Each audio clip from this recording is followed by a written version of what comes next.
Bismillahirrahmanirrahim. Assalamu alaikum dear students. I am Amreen Ibrar. We have started the syllabus of CIE O Levels Mathematics. Our topic is Indices and Standard Form. Chapter 4 Exercise 4B Question number 9. Simplify each of the following expressions your answer in positive index form. यानी आपने answers ये negative में नहीं देना, positive index form में देना है. तो अब स्टूडेंट्स देखें, तीनों में बेस ए है, यहाँ पर दोनों मल्टीप्लाई हो रहे हैं. तो 5 3 15 a raised to power 4 plus 2 divided by a raised to power minus 3 means a cube 1 over a cube. तो 15 a raised to power 6 multiplied by a cube. तो 15 a raised to power 6 plus 3 तो is equal to 15 a raise to power 9. अब students इसको हम यूँ direct भी लिख सकते थे. कैसे, ये देखें, 5 3 15 a raise to power 2 as multiply हो रहे हैं, 4 प्लस 2 पावर्स ऐड हो जाएंगी. ये डिवाइड के बाद ये पावर है तो -3 सब्ट्रैक्ट हो जाएगी -3. तो we write 15 a raise to power 6 plus 3 तो 15 a रेज टू पावर 9. ये इसकी शॉर्ट फॉर्म है. क्लियर? आपने देखा कि एक क्वेश्चन को हम 2 वेज से सॉल्व कर सकते हैं. ये भी मेथड है और ये भी मेथड है. जब आपको ये इजी लगना शुरू हो जाए तो फिर आप ये वाला ट्राई करें, इससे एक स्टेप में आंसर हो जाता है. Exercise 4B, question number 9, B part from book D3. -24 b raised to power -6 divided by 3 का square 9 b raised to power -6 तो is equal to -24 b raised to power -6 over 9 b raised to power -6. Students ये -6 इससे cancel हो गया. पहले 3 से cut होगा. 3 3 9, 3 8 24 तो -8 over 3 -8 over 3. तो अब हम इसको कन्वर्ट करेंगे. 8 divided by 3 3 2 6 2 whole -2 whole 2 by 3. Answer. Chapter 4 Exercise 4B book is D3 and question number 9 C part. 3c whole raised to power 0 means 1 divided by 3 raised to power c raised to power 6 and d raised to power -10. तो 1 divided by c raised to power 6 over d raised to power 10. क्योंकि हमने positive में answer देना है, positive index में, इसलिए हमने इसको डिनोमिनेटर में लिया है. Multiplied D raise to power 10 over D raise to power 10 over C raise to power 6. तो क्या आंसर हो गया हमारे पास? D raise to power 10 over C raise to power 6. Answer. Question number 9 D part. 4 e raised to power -6 f cube whole power square.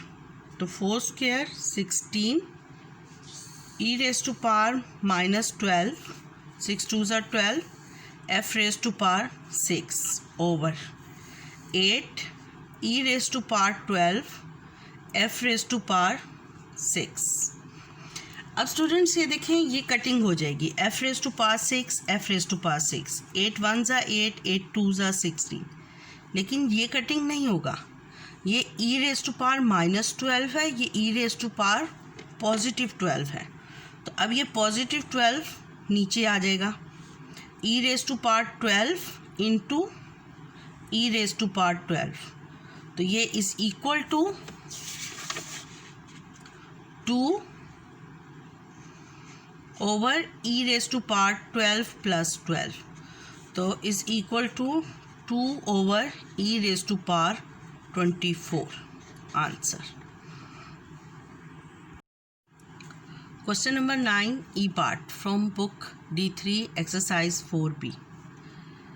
सबसे पहले हम इनका स्क्वायर ओपन करेंगे। 3 3s are 9, g raised to power -6, h raised to power -2 multiplied by minus का square positive हो जाएगा। 4 4s are 16, g raised to power 6, h raised to power -4। अब students इसको सॉल्व कर लेते हैं। 16 मल्टीप्लाइड बाय 9 144 होता है। 16 multiplied by 9 144। g raise to power -6 +6, h raise to power -2 -4 +-4 तो -4 हो जाएगा। कैसे? ऐसे h -2 +-4 तो ये 144 g रेज टू पावर 0 और h रेज टू पावर -6 तो 144 over h raise to power 6 answer. Positive index में आपने आंसर देना है। j² k raise to power -1 और whole power -3 multiplied j² over k³ whole raise to power -3। अब सबसे पहले हम इनकी पार्ट्स को ओपन कर लेते हैं। j2 multiplied by -3 -6, k -1 multiplied by -3 3 multiplied by j raise to power -6 over k raise to power -9। अब स्टूडेंट्स ये मल्टीप्लाई हो रहे हैं तो हम कैसे लिखेंगे? j रेज टू पावर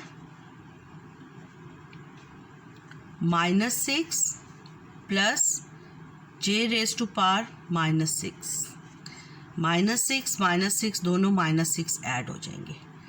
अब k रेज टू पावर 3 है और नीचे क्या है? k रेज टू पावर -9 तो k रेज टू पावर 3 ये ऊपर आके हो जाएगा k रेज टू पावर 9 तो ये हमारे पास हो गया j raise to power -12 k raise to power 3 + 9 तो अब ये नेगेटिव पावर है, ये नीचे चली जाएगी तो k raise to power 12 over j raise to power 12 answer.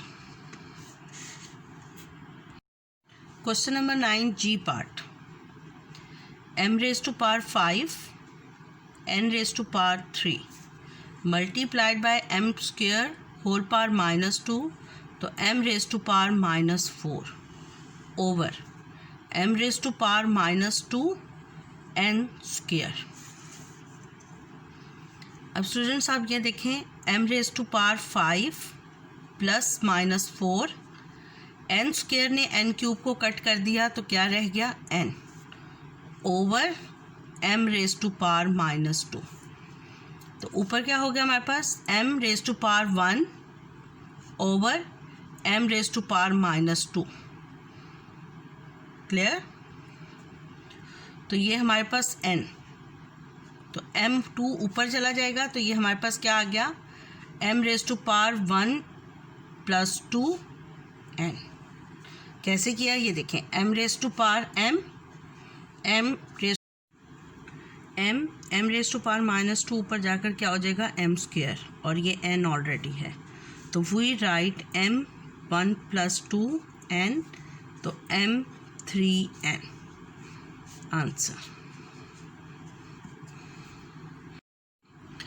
अब स्टूडेंट क्वेश्चन नंबर 9 के जी पार्ट में देखें, ये हमारे पास फुल सिंगल टर्म है। जब तक दो टर्म्स के दरमियान में पॉजिटिव और नेगेटिव साइन नहीं आता तब तक वो क्या रहता है? सिंगल टर्म रहती है।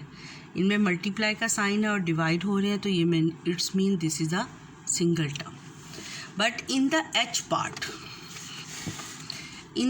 Part this algebraic expression is consist of 3 terms.